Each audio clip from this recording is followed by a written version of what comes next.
Saya malik pangembating praja. Ugi abdi dalem ingkang sampun sowan wonten ing Kadul Majapahit.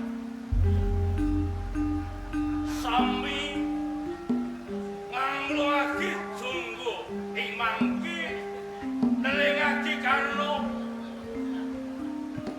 mung supasanggertosi wedhaing sabda pangandika dalem jroning Wiswanan taking ngantos kalenggan menika ndika Gusti Ayu ya ayu ketulung dereng kersa sabda paring pangandika sedaya para nayaka ingkang sami sopan. Cita boten lepat antaripun siyanipun Cang. Wiwit tabuh 8 ngantos tabuh 1 nanging menapa panjenengan boten wedal dawuh kamangka saben para nagapraja munggahipun para saka adang-adang dawuh yang dalem kemenapa penyandadak mendel kemawon. Sang Jogoratu leres aturipun Paman Botarugi Rama Pati Lugeden. Sedaya sampun pepaan bir wonten ing Pendhapi Agung Kraton Majapahit. Monggo Sang Jogoratu kula aturi medhar sabda sedaya kawula ingkang parasebra wonten ing Pendhapi Agung Kraton Majapahit. Sang Jogoratu Menika leres sumangga wedhal dawuh munggawa Raja Majapahit sami marang Seba sami nagem dawuh saking Sang Cita Ratu Kencana.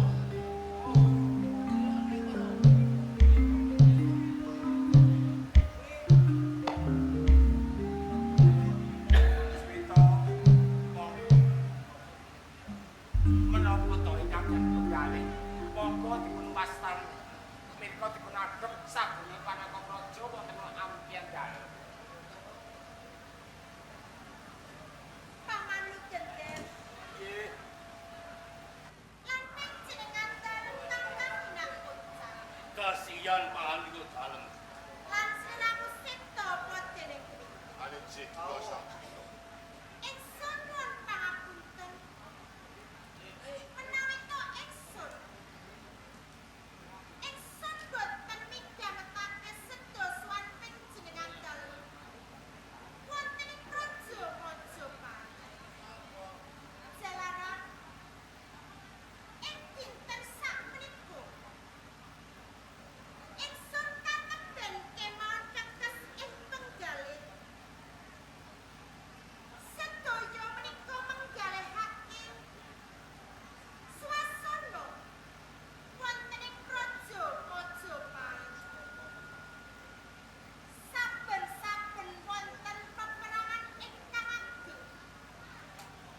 Cerita Ratu Yahayu Kendono.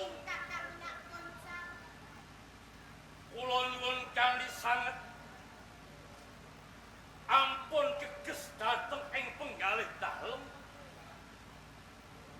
Menggalihaken dhateng swasana Brojing Majapahit.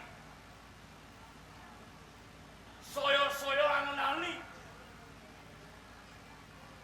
dhateng sedaya para senopati perang ingkang sami gugur katitik Sindura Orangga Jampi kalebet Dipati Tuban Ranggalawi menika ngetingalaken dharma bektinipun tumrap negari Majapahit nderek njegaken kawibahan dalem amargi menapa saking lekasing menak jingga Urubisma dhateng ing Blambangan kula kinten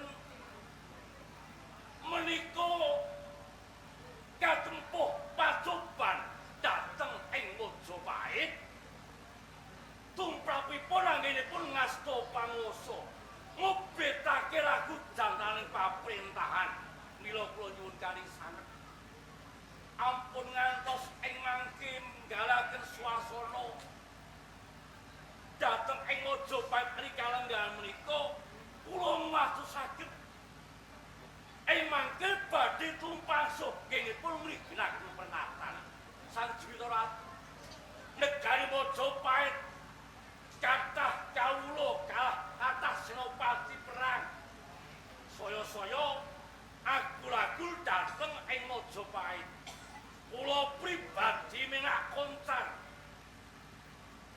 doyong jejeking Praja Majapahit yen toh wontenipun dalem ing mangke badhe kula tuwak kanthi anggale menak koncar dhateng ing Majapahit.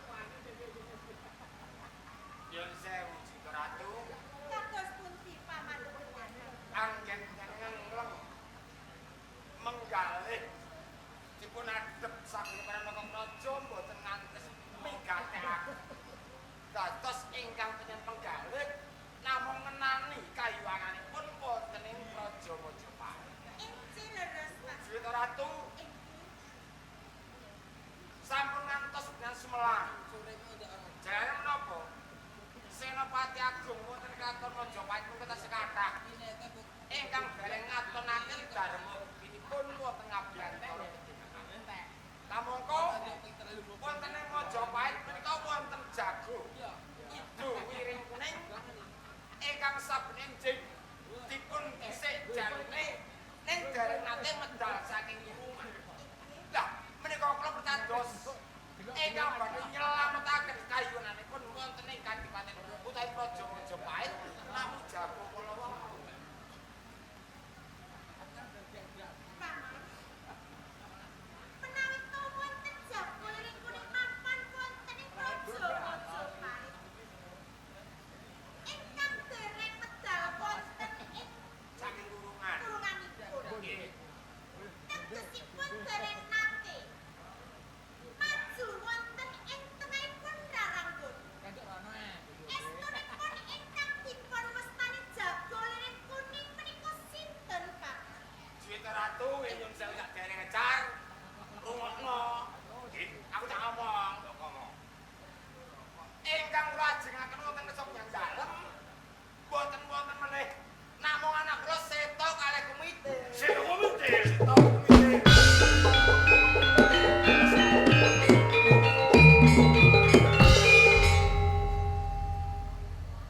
Sang Jwita Ratu Kados pundi kakang nakun keparenga kula nyuwun liwah dhateng sampeyan dalem Sang Jwita Ratu.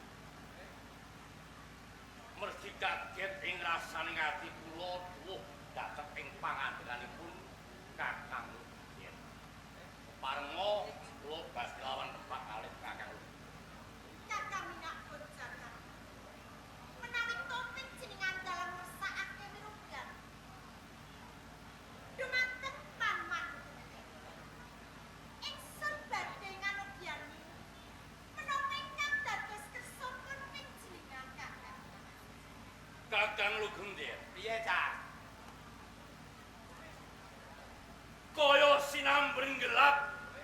jagone kula niki pireng atur.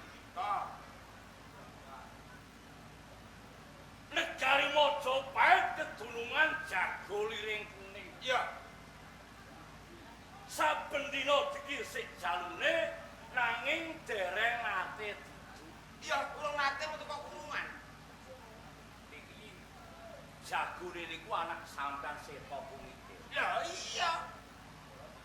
Lho kabisane Seta Kumitir niki napa? Saben-saben sowan sampean congol-congol. Terus Tijan. Kekondangane anak-anak kabeh iki. Dak gambarke wewayangane. Wayangan. Iya. Gatut kaca. Mletik tanpa sodang, mabur tanpa lang. Seta. Kumitir Antareja. Ambles bumi, ambles sakjroning Batara. Iku gaweane Kumitir. Niki saestu. Oh, Seta lan kowe Kumitir. nggih. Apa kabeh ki cetha sing diaturake wong tuamu kaya ngono. Sedaya kasunyatan. Ibarat Gadut kacane Majapahit iki kowe Seta. Kula nggih, Antarja Majapahit karo Kumitir. Miber tanpa mletik tanpa sodang. Iki Seta. ambles bumi. Ambles bumi sapitu. Seta, Nggih. buktekno nek kowe bisa mabur. Buktekno di. Buktekno le mabur le. Seta iki iso mabur tanpa Mabur ta. Langit sapitu. letih tanpa sodang. Lah. Mabur ta. Mabur yo. Sing dhuwur le. Sing Ben kabeh nek Praja Majapahit karo Sang Jewita Ratu iki percaya. Kula buktene teng mriki. Ayo kakak. Ana apa le? Umi mabur. Sedi. Aku rek eman-eman ambek pelapone. Oh iya, pelapone aku meletik bius. Mesti pelapone kocal kaca. Ayo ndang mabur, ayo ndang mletek. Aja jujur. Kula niku eman-eman pelapone wonten ing Pendopagung Kraton Majapahit. Mengke kula mabur bius. Lakon ambyar. Aja Salah. Nggih. Aja jujur le. Bareng boten dhuwur aja jujur. Lek kok mentak, mabur aja jujur. Wis jenenge mabur ya dhuwur. Enten mabur ndek mboten enten. Lah timbang nek Mergo maturake wangun Datu Praja Majapahit. Nggih. Tenan kuwi. Nggih. Lan kowe Kumitir, Nggih kula. buktekno kowe bisa ambles. Loh, bukan iki. Kumitir kok. Ora praktek kok buktene saniki. Ayo, Oh, Antareja. Antarja Majapahit arep ambles bumi. Lho, Mas. Ilmu kula niki boten kangge dipamer-pamerke, nanging kanggo musuh. Ngoten lho, Mas. Oh, bener. Nggih to, Mas. Iya. Ora kena dikaton-katonake. Nggih. Nek ora kepepet kapojok nenggalangi musuh. Nek kaya musuh ki kula langsung kuwi ento pamer jeneng adikang-adikung sok pamer. Pamer nek pasaran. Ya, wong nek pati kok pamer ora pantes. Niku pimulange sampeyan kawruhe Seta Kumitir ngaso kelampahan dad. Ngadang ilmu kados kados. Ya iya. Lho niki napa ngelmu niki ana tirakate. Oh. Salahe. Oh, alah caca. Ilmu kuwi kabeh nganggo tirakat. Tirakate gedhe anak-anakku iki. Gedhe. Yen to orang percaya tekoni siji antarane loro takoni siji-siji. Piye nggone mulang nguruk wong tua. Lah, lakonmu le lakon. Rek kula ing tirakat menika kula niku poso Senin. Poso Senen. Senin Kemis. Senen Kemis. Oh. Nek Senen Senin. lah nek Kemis. Ya ngemis. Duh, no. Tok. Ben ngerti. Lek Senin ora nyenen ale. Sampeyan kodho ngoten lho. Lek Kemis kok ngemis. Toh, kowe rek jenenge tirakat mod poso Senin Kemis. Nek Senin ngenan. Kowe Kemis ya ngemis. Lah cocok. Loh, iki kan sampeyan to. Kowe ngemis tenan. Ngemis ah. Ora ngono to. Pripun? Oh. Ya maksud iki Senin iki dina Senin karo Kemis. Lah jenengan mboten ngendika adoh ngaten kok. Layak talayak. Biyen aku nate weruh kowe seto nggawa tas kresek jebule ngemis. Dadi pangane bapakmu iki sarana ngemis ya. Jenengan ngertos kula. Ah iya kok. Ngertos kula. Ya ngemis kuwi. Teng pundi? Ning ngandhing alun-alun Tuban. Saestu. Nggih rek ngoten ae. Waduh ora. Apa pisin ah? Ben kenik kula man paman. Beda karo kowe. Nggih, nek kakang kula niku tirakate poso Senin Kemis. Enten kula. Tirakate kula menika poso mutih. Poso mutih. Nggih basa Sing kok pangan iki putih-putihan. Nggih. Kaya to. Sekul saka beras raja lele. Berasnya putih tak man gurih. Rasane lah. Enak. Lah ngono kok poso. Lah poso putih. Ya terus. Lawe. Enggak. Ndok ana kuninge le. Ana kuninge. Sing kuning tak buak, sing putih tak pangan. Oh, iku mutih. Ngombene. Ngombene. Unjukane susu. Susu ana sing coklat. Sing Ana so- coklate, susu ana coklate. Sing coklat tak buak, sing putih tak ombe. Nek dereke entos lalapane kula. Balapane. Oh, Apa le? dereke tas. Urung lalapane. Lalapane apa? Mayit. Tak pentung. Kok kaya lalapan iki lho. Ora kok ngono poso mutih kok. Beras raja lele putih. Ngombe susu ya putih. Ndok ya putih ora ngono kuwi. Tegese mutih kuwi ya mangane sego mung cukup sithik. 3 sendok. Sesuk karek 2 sendok. Sesuk karek 1 sendok. 40 dina jangkep ora mangan blas. Ngoten. Lah iku jenenge mutih. Mutih kok ndok. Layak kalayak ngelmu ora mempan babar pisan. Mergo naluri saka turunan. Aja ngono acan. Lu kabeh anak iki boleh beda kabeh kok. Iki bener seto komite iki beda. Kok beda piye kok? Iki ana bedan. Ana bedan. Kok beda piye? Pripun? Bedan. Seton iki anake bedan. Bedan. Oh, anake bedan. Bedan sing bakul gedang niku piye? Bakul bedan piye? Bedan sing bakul gedang niku. Aja percaya le. Bedan niku sing nyuntik mak dus. Iku jenenge bedan. Ayo bareng terus adol gedang. Kok adol gedang terus pundi? Oh iki anake bakul gedang. Kula anake bakul gedang. Sing dianu karo wong tuamu iki tukul kowe. Aja percaya. Mak. Napa nggih? Ngene to. Kula anak bakul gedang. Rama ki lek patih ya. Nggih. Patih iku kudu bisa ngangkat derajate kawula cilik. Nggih. Aku mesake bakul gedang ku rondo le. Tak pek bojo. Tak pek bojo dadi nyai patih anak-anak kowe. Ning sampeyan ngendika yen to kula menika putrane sinten? Bedan. Anake bedan. Lah, nek anake bakul gedang. Biyen mbokmu ki tau dadi bedan, korupsi. Terus dipecat. Saiki bakul gedang terus tak rambi. Oh, jebul apa lampu. Hah? Bedan kok Wes. korupsi. Lah, bedan Korupsi obat. Ketek Ketek obat. Oh. Ora disetor ning arep bose. Oh. Lah nek kula Percaya kowe anak camat. Camat. Oh nek camat. Kowe percaya nek kowe iki anake camat? Iya, percaya. Mantan karo bapakmu lu gendek. Nggih. Kowe aja buka rahasia, Acan. Camat sing ning tengah ratan, ning pinggir ratan nek ana kontrake padha mendhet, Boten ya. Camat yo teng kantor kecamatan. diduri kacang yo.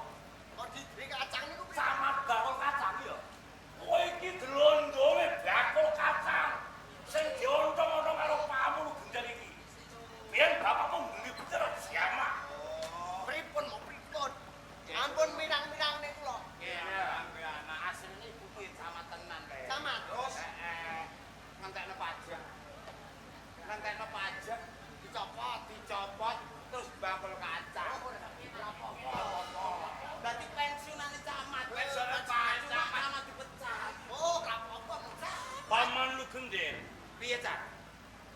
Nek stok sampan iki nyongol-nyongolke seto komitir. Heeh. Supados dadi senopati perang Mojopahit. Iya. Nandingi bidaning penak. Penak Sunggo. Ya. Penak Sunggo niki tiyang sing sakti mandraguna putra negari Blambangan. Lha kowe eling apa ora? Ujaring para wasis lan ujaring para pinter. Nggih. Jalma tan kenongno lho.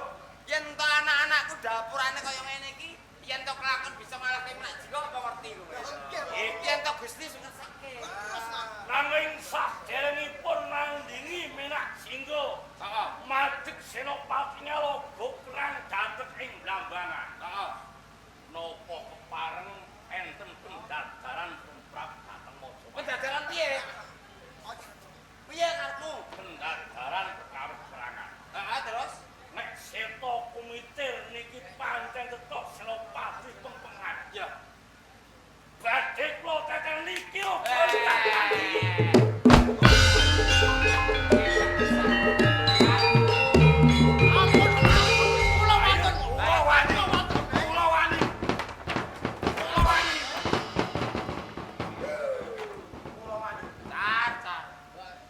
Pangananmu kok wedhus piye?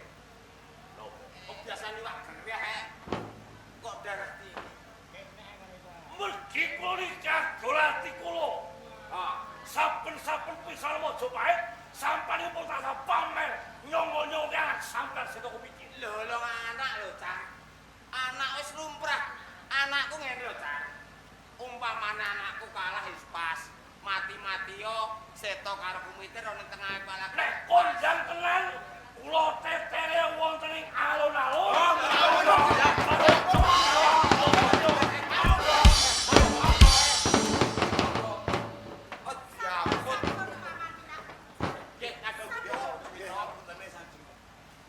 Paman lu gentelan pencingan dalem kakang nak bocah. Ingkang ingsun bentake mriku tentremipun Raja Mojopahit. Menawi tompet jeneng sedoyo.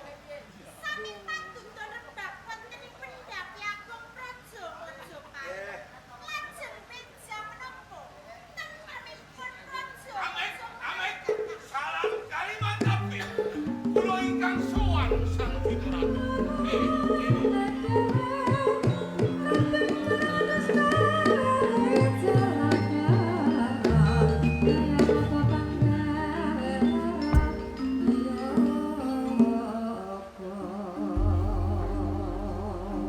Kakang minak bocah kakang. Kasihan daus dalem sang Witora. Dereng wonten kerampungan. Anggenipun ingsun. Nerebakan perkawis tentremipun negari wonten ing Mojopahit. Nanging ing wekdal sakmenika Pendhapi Agung Praja Mojopahit katemben kemon rawat tabah pramila kakang. Panjenengan dalem ingsun paring dawuh supados warga tamu kala wau menapa ingkang dados kersanipun kakang minak bocah kakang. Lillah dalem kusu. Yen toh mawas Kang Mono. Aditik soko ing pasuryamu. Apa bener kowe angkat kowe? Wadah ketidak, waduh ketiduh. Boten digantu menawi kula pun angkat butuh. Angkat butuh. Nggih. Sumandha kewani munggahing datu laya Mojopahit. Miyak sagunging Hastanayaka kang padha sibuk. Andha wigati Dadah duka ingkang kathah menawi panjenengan mastani kula kladuk wani kurang duka dene kula wani minggah wonten ing Pendhapi negari Mojopahit namung kepengin pinanggih kalih mersa dalem Sang Juwita Ratu Kencana Wungu. Kandha wigati kang magepokan marang Sang Ratu. Nggih, Sang Juwita Kados pundi Kakang Minangka? menika angkat saking Dampakan. Sowan wonten ing Dadul Majapahit kepengin sanget winanggih sampeyan dalem agengipun badhe wonten pangandikan kaliyan. Menawi sedaya kados nganten panjenengan ingsun dawuh lega ingkang rayi. Mari. Kakang anggot butung kula wonten dawuh Sang Juwita Ratu. apa bener sing lagi wae dadi aturmu? Boten sisip sedaya aturipun Gusti Menak Kunjan. Yen to pancen ana wigatimu, kepengin banget pinanggih marang ingsun. Apa sing dadi semedyaning atimu? Duh, Sang Juwita Ratu, waleh-waleh menapa? Namung kula dapur kautus saking ngersa dalem anak angger Guru Bisma nggih Menak Jinggo supados ngaturaken nawala konjuk dumateng Sang Juwita Ratu. Kakang angkot buta, Kakang. Dawuh Yen to sumangrep raja Majapahit, kabeh mau nindakake dawuh sesembah. Yogyakarta Minak Jinggo saka Kadipaten Blambang. Sempat supaya ngaturake nawala marang ingsun. Kakang angkat buta, kula saka kuwi. Ing dina iki uga nawala konjuk marang ingsun. Bakal ingsun tampa Kakang angkat buta, Kakang. menawi ngaten pangestu badhe kula aturaken ngersa dalem Sang Juwita Ratu.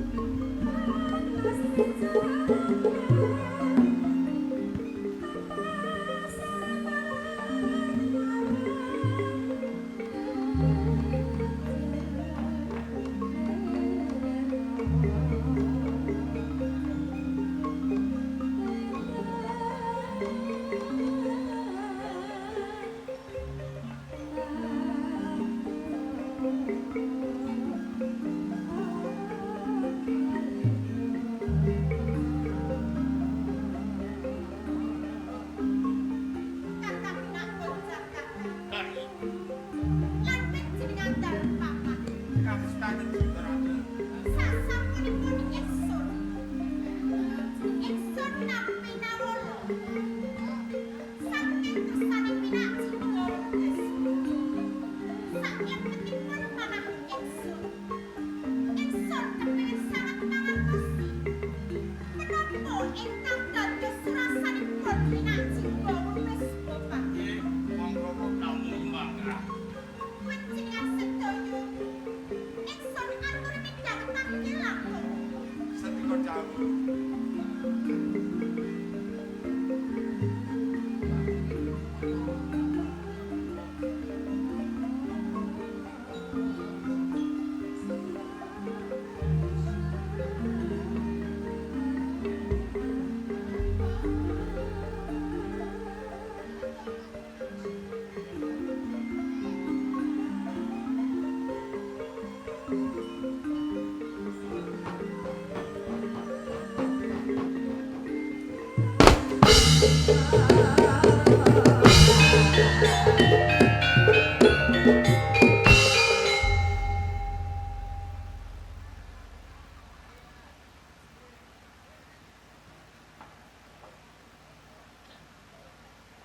Cak. Patih Majapahit aku iki lho, Cak ya. No. Sing wajib buka surat aku. Toh, Ler. Ler.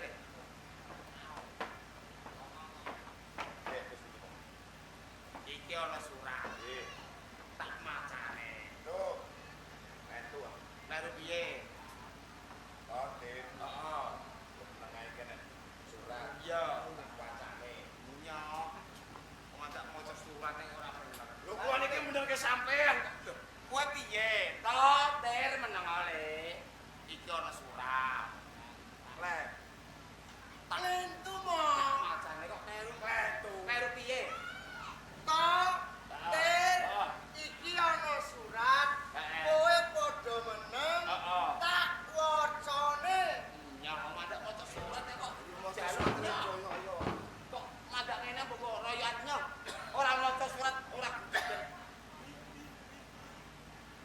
Bisa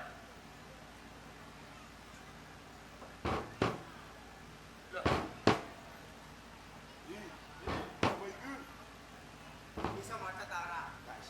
Tulisane lembut tempo. Oh, alah. Tulisane lembut mo. Lembut ya gede-gede tak sedeng. Sampeyan iki saged maos napa boten? Ngene lho, Cak. Aku lak ora ngaco mripat ora ketok. Dadi iki tak wakilno kowe. Waca ya. Iki sampeyan pun ikhlas. Ya ikhlas, kowe manene aku wis pas to. Rungokno. Terono. Wiyosipun nang intapa katuring mring sang Prabu Putri.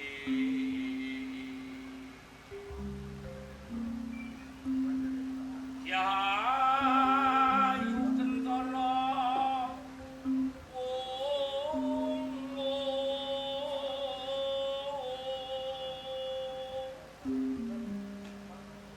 ora kuatil wicaksana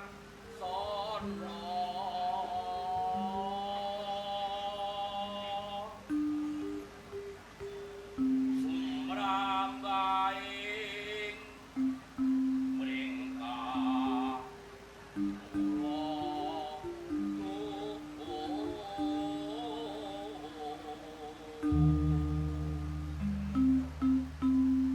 Atuwadil Purwarta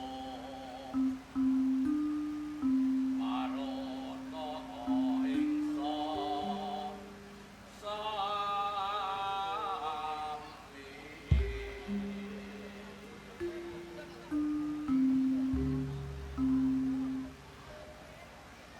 mung sagedhe cacatira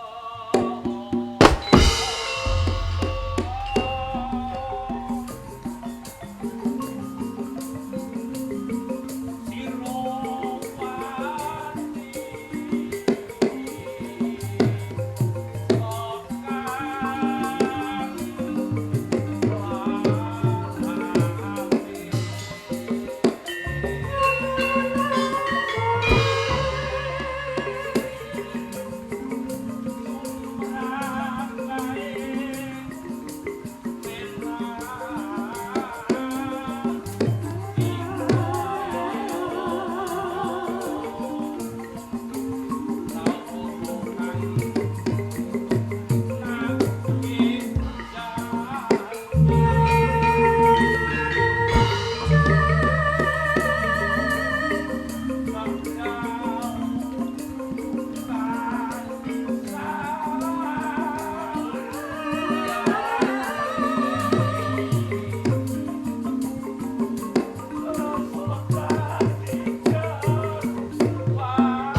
Sedaya kang sami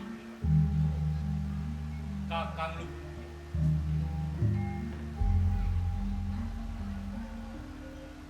surasaning nawala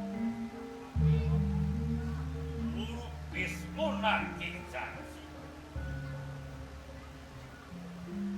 rikaling panguwasa tunggal ingkang dipun asta dening Sang Prabu Brawijaya lumaku nek ora dipun parengake Kentara Wungu pinangka dadi garwaning Menak Jinggo.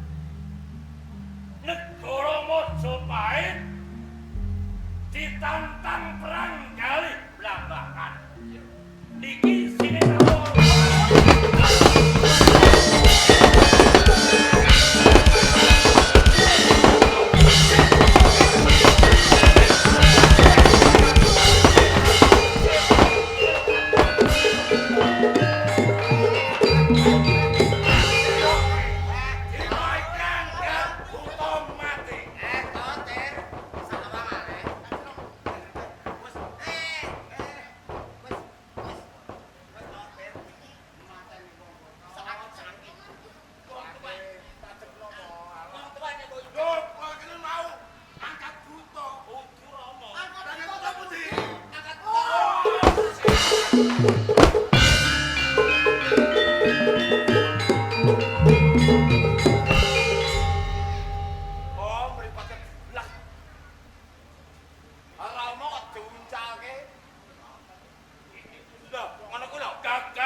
Koncara minggat nganti nyusup ana Majapahit.